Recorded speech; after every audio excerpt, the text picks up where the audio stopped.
Thank you very much for inviting me to speak something about intercommunal reconciliation work in the Lutheran Church in Poland.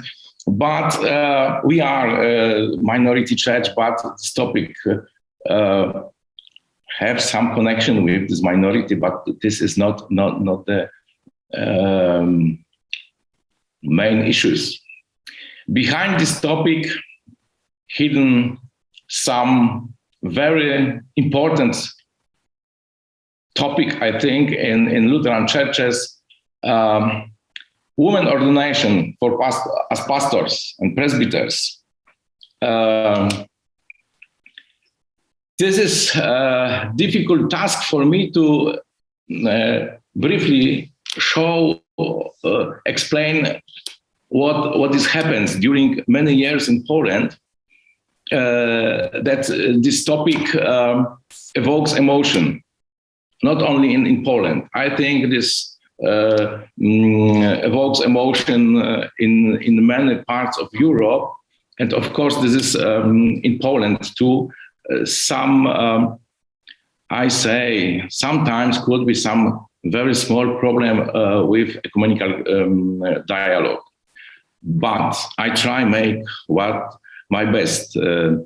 What I say, this is not historical paper. This is only a brief presentation, and I hope reflection on this subject. I think that some way this problematic women as pastors, as presbyters, ordination, women is, this someone. That I want briefly show you how go this process. The decision to introduce the women ordination of women as presbyter in Lutheran Church in Poland was made last year, 2021. Now we prepare us to first ordination, and new news for today is this happens on 7th May this year. This is quite new. Yesterday is made this decision. When you are here first, we are first international group that heard this information. About ordination of women in Evangelical Church of Augsburg Confession in Poland was discussed basically since the 1930s, quite long. The discussion, however, has been ongoing since the 1950s, after Second War, when the issues first came before the Synod, and articles for and against were published in the church press. The first phase of discussion culminated in 1963 with the introduction of, we call this teaching ministry of the church. Please don't ask me what is mine theologically with this, but since then, women were allowed in Lutheran Church in Poland to preach, lead worship service, to do pastoral work in parishes, teach religion, for example. They wore black robes like the pastor, like the men, but without these traditional preaching bands.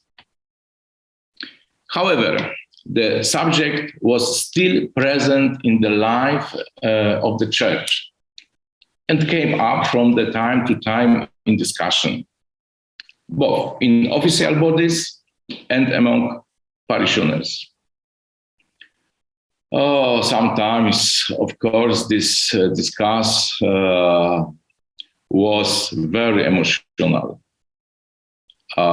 Sometimes was very sharp.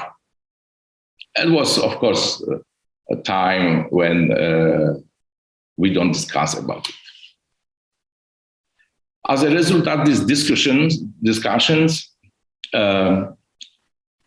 the subject was resubmitted to the Synod in 1994. 1 year after, the Theological Commission prepared a document, Women in Service of the Word of God.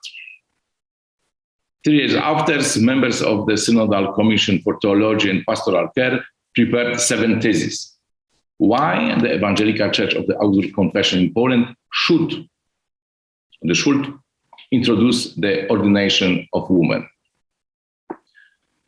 The discussion in the Synod, of course, in parishes too, continued until 2000, resulting is a decision of allowing women to become diacons, but not presbyters.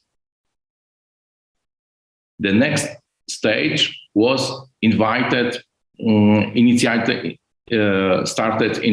2007 by the closing document of the Polish Lutheran Women's Forum, which called to bringing the subject of women ordination to the Synod once again. You see, this was the once again. This is some kinds of leitmotif. This whole process. A vote on ordination of women took place in 2010. The Synod voted against it. However, the subject was still present in the life of church. The very important step was the speech of Bishop of the Church, Jerzy Samiec, at the Synod, in which he presented a vision of the church development. He remarked on the need for the very broad discussion on women's ordination. And then we say, good discussion, very bright discussion. A website was created which presented the course of the discussion in Poland so far, all materials and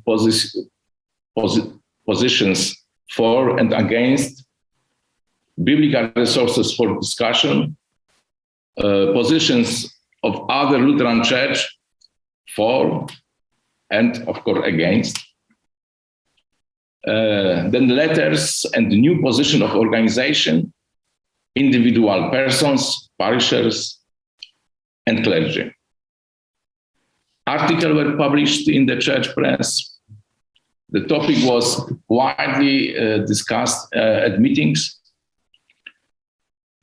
Theological conference took place. It was broad discussion across all groups and movements. Of course, it was not only topic discussed in this time in the church. During the vote in 2016, the motion did not receive enough votes. The motion needs 2/3 majority, but more like 50%, but was not enough. But at the following session of the Synod, it was 2017, another motion was passed to allow deacons, including women, to celebrate the Eucharist.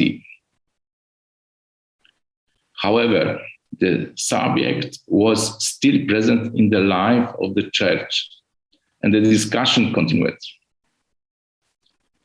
Came up again at Synod, which the effect I mentioned at the beginning. In my view, this process involved 2 important elements. First, inclusion of various formal and informal bodies and groups from different traditions of piety and church movements. And second, all parties returning to the table of discussion when came new impulses, when came new theological arguments, social arguments, or practical arguments. It was important that the winning side did not disgrade the losers. To conclude, let me say, however, the subject is still present in the life of the church, and the discussion perhaps will continue. Thank you very much.